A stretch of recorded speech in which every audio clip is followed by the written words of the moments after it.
Hello and welcome to Schoolhouse by the Sea. I'm Miss Sylvia, and I'd like to share with you the story of Peter Rabbit.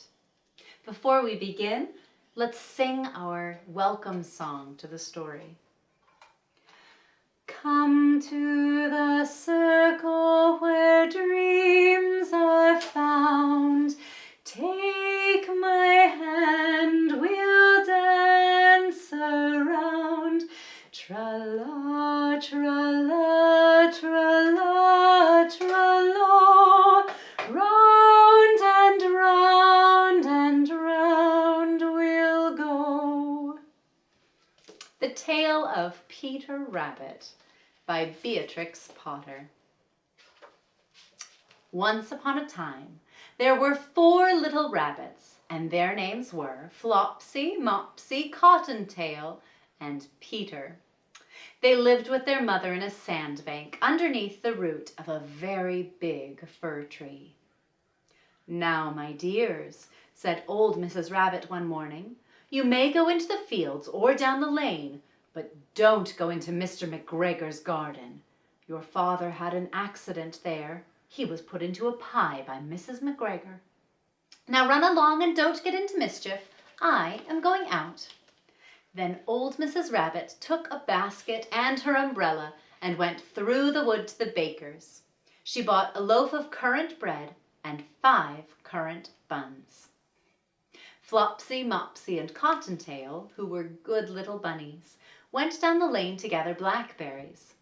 But Peter, who was very naughty, went straight away to Mr. McGregor's garden and squeezed under the gate. First he ate some lettuces and some French beans. Then he ate some radishes. And then, feeling rather sick, he went to look for some parsley. But round the edge of a cucumber frame, whom should he meet but Mr. McGregor? Mr. McGregor was on his hands and knees planting out young cabbages, but he jumped up and ran after Peter, waving a rake and shouting out, "Stop, thief!" Peter was most dreadfully frightened.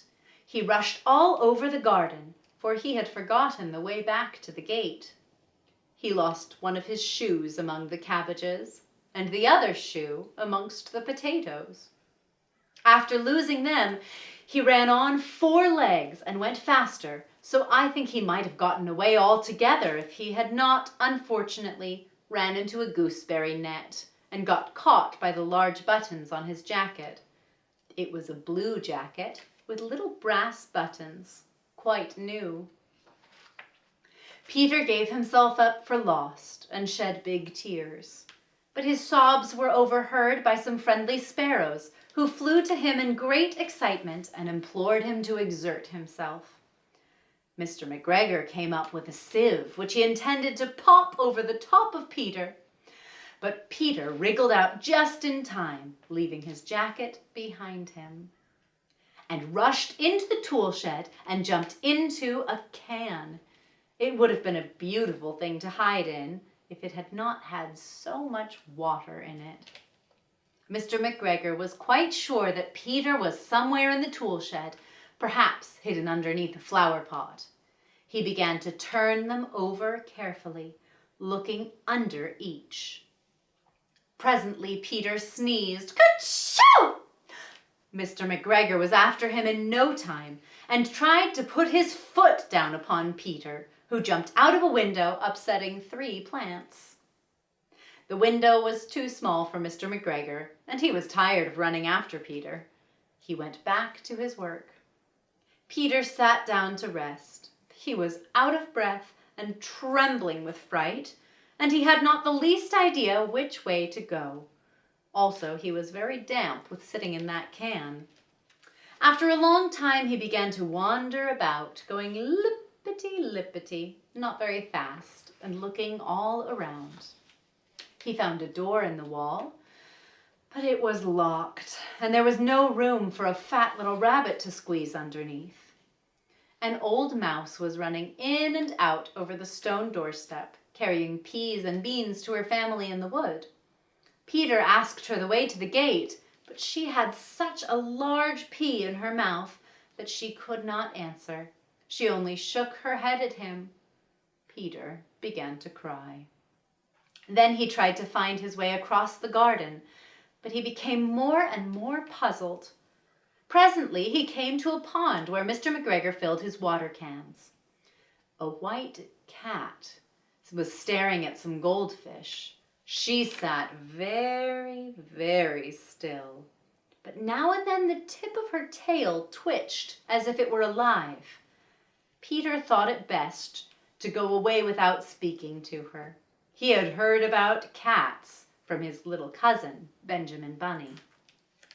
He went back toward the tool shed, but suddenly, quite close to him, he heard the noise of a hoe. Scritch, scratch, scratch, scritch.